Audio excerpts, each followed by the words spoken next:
领导都喝不起茅台了。这不是段子，是正在发生的现实。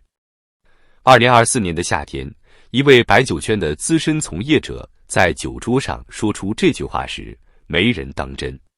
但1年之后，飞天茅台真跌下了2000元，那个看似荒谬的玩笑一语成谶。一个国家的高端白酒价格正在成为它经济体制的照妖镜。茅台价格的陨落，不仅是一瓶酒的价值暴跌，更是整个中国消费信心崩塌的开始。飞天茅台53度500毫升，这款被誉为酒中茅台的神酒，曾经是多少人权力与财富的象征。10年前的中国，只有喝茅台才显得你有身份。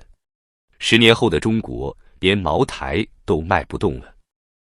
2025年5一前夕，在拼多多的100亿补贴上，飞天茅台单瓶只要1999元，买2瓶还优惠，总价3965元，连2000元都不到。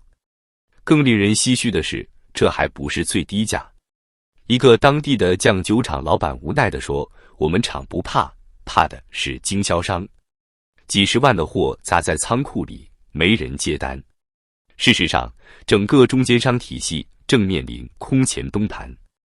据中房网财经调查，部分中小酒商已经开始转行。过去是酒桌上拼命喝，现在是电商上拼命甩。曾经，飞天茅台是他们的金矿，现在是他们的债主。据不完全统计，截至2024年底，全国约有6万家白酒经销商，其中超过40%集中于高端白酒领域。如今市场持续萎靡，这些经销商面临的不是利润减少，而是直接赔本清货的生死局。过去买茅台是一种身份象征，对中产阶层来说，买一瓶茅台送人宴请是社交的基本礼仪。而如今茅台跌破2000元，却没能拯救一个摇摇欲坠的中产阶级。据中国社科院发布的社会蓝皮书，2024年中国中产阶层人口已由巅峰时期的5亿缩水至不足3.5亿。而2025年初的调查更显示，64%的中产家庭出现了收入下降，35%已经无法覆盖日常支出。一个最具讽刺意味的现象是，茅台跌价了，中产却更不敢买了。不是因为不值，而是因为连酒都喝不起的现实太扎心。茅台价格跌破2000元后，整个次高端市场遭遇灭顶之灾。据酒业家数据显示，2025年第一季度，800元至1500元价位的次高端白酒销售额同比下降34.6%，库存激增，返厂潮频现。这意味着不仅茅台卖不动了，连模仿茅台的品牌也活不下去了。茅台从神坛跌落，直接带崩了一整条产业链。贵州一家区域名酒品牌的销售负责人坦言，我们上个月把10万瓶库存直接打5折给了商超，根本卖不动。终端零售员干脆不再进货。茅台价格崩盘的背后是一个更残酷的现实，年轻人压根不喝白酒。据艾瑞咨询2024年发布的《年轻人酒类消费趋势白皮书》，在18至35岁的年轻群体中，仅有12%的人会主动选择白酒，而这部分人大多集中在3线及以下城市。更让人焦虑的是，80后正在老去，90后在反酒精，而00后在喝气泡水。一边是产能持续扩张，茅台2025年将产能提升至 5.72 万吨，一边是消费人群急剧萎缩，茅台酒最终的去向不是胃，而是保险柜或者电商的退货仓。也就是说，白酒行业正在遭遇一场断代危机。茅台的危机不仅是价格上的塌方，更是品牌逻辑上的坍塌，没人接盘了。茅台还能撑多久？有人说，茅台只是跌了点价，又不是真正的崩盘。但你有没有想过，一个国家的第一高端消费品，在1年之内被拼多多100亿补贴击穿，其实已经不是正常价格波动，而是消费信心被摧毁的警号。飞天茅台的崩盘就像一面镜子，照出了中国经济的真实底色：虚胖、内卷、没钱消费。据国家统计局数据显示，2025年第一季度，全国社会消费品零售总额同比增长仅为 2.1%， 其中高端消费品类下滑最严重，奢侈品、名表、白酒等均出现负增长。不是大家不想买，而是真没钱了。最残酷的是，整个社会的低欲望化趋势正在蔓延。不结婚、不买房、不生娃、不喝茅台，这一切正在真实发生。根据《经济学人》2025年5月的分析文章指出，中国正面临典型的日式经济转型困境：高负债、高老龄、低生育、低消费，正在将一个14亿人口的大国拉向长期经济停滞的黑洞。而茅台的价格崩盘仅仅是冰山一角。如果你还认为茅台只是一瓶酒的事，那就大错特错了。在中国，茅台不只是白酒，更是一种权力象征、社交筹码、财富幻想的浓缩体。它曾经无处不在，从政商饭局、婚宴寿宴，到中产的面子消费，再到二级市场的投资投机。但如今，这一切正像泡沫一样轰然破灭。一瓶茅台酒曾是中国阶层金字塔的密码，有钱人喝的是茅台，中产买的是茅台，穷人羡慕的也是茅台。但当飞天茅台跌破2000元，却连中产都不愿买，买不起，买了也不知道送给谁的时候，这瓶酒就彻底从通货变成了库存。这其实是在宣告中国的消费金字塔正在瓦解重组。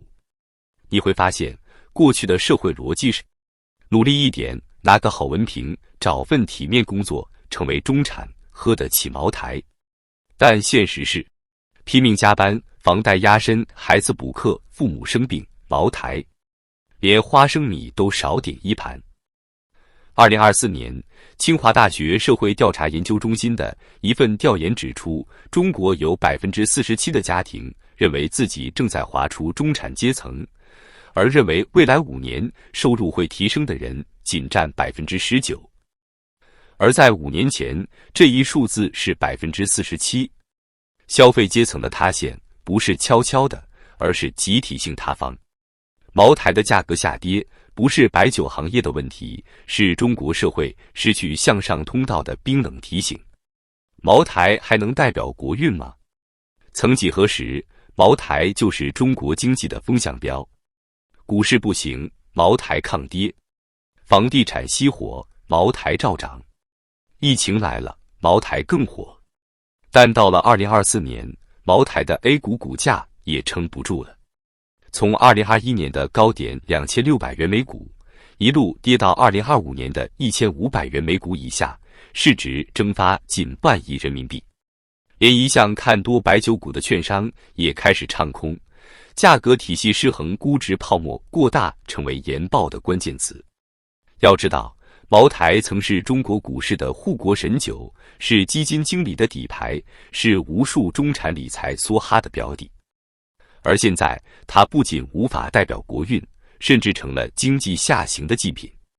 很多人以为中国的问题只是制造业外流、出口下滑、房地产泡沫，但真正的危机是消费端的坍塌。你可以没有出口，但不能没有消费。但现在，中国人连买茅台的消费意愿都在消失。据第一财经引用国家统计局数据，2025年第一季度居民人均可支配收入增速仅为 1.2%， 而居民人均消费支出增速为负 0.7%， 首次出现负增长。这意味着不仅不挣钱了，就连手头的钱也不愿花了。而当消费停摆，背后其实是一场全民无声的失业潮。年轻人裸辞、失业、转行送外卖；中年人降薪、被优化、失去职业信心；老年人缩减开支，不敢生病，不再赡养。每一个看似省钱的选择背后，都是一份无法发出去的工资单，一个未完成的 KPI， 一个解散的微信群。茅台的降价不过是这场浪潮的表征而已。年轻人为什么拒绝举杯？是绝望而不是清醒。白酒行业最怕的不是价格战，而是代际断裂。00后不喝茅台，不是因为没钱，而是没兴趣。在 B 站、小红书、微博上搜索白酒，你会发现，是喝了白酒上头2天的吐槽，是送长辈最安全的礼品指南的攻略，是喝茅台根本没性价比的测评。没有人歌颂它的醇香，没有人为它买单情怀。据智研咨询数据显示，2024年中国18至29岁白酒消费者占比不足 9%， 而在2012年这一比例还接近 20%。 这不仅是消费观念转变，更是一种价值判断的改变。年轻人不再靠喝茅台来证明自己，他们更想摆脱茅台代表的一切阶层焦虑、内卷文化、应酬关系。你说他们清醒，其实是太早看穿了社会的真相。曾经，茅台是中国制造的巅峰，它浓缩了权力的味道、市场的神话、文化的幻想、消费主义的极致。但当它从神坛跌落，从3000跌破2000，从国酒到平替，它也撕开了整个中国经济最虚假的一面。我们以为自己很富，其实只是泡沫；我们以为消费升级，其实只是自欺；我们以为中产崛起，其实只是幻影。2024年，中国的 GDP 增速仅为 4.6%， 是近30年来的次低值。消费贡献率占比下降至 53.1%， 创下5年新低。反映的不是发展放缓，而是整个社会陷入内需焦虑。你不能指望一个茅台拯救一个不消费的国家。2023年，一位酒业专家说，茅台会像黄金一样保值。2025年，他已经把话删了。一个时代的象征，终将被它所代表的幻想所反噬。当茅台从奢侈跌入平价，不是酒的问题，是时代已经换了封面。它不再是面子，也不再是权力的隐喻，它只是中国消费神话破灭的声音，一声沉闷，直抵人心。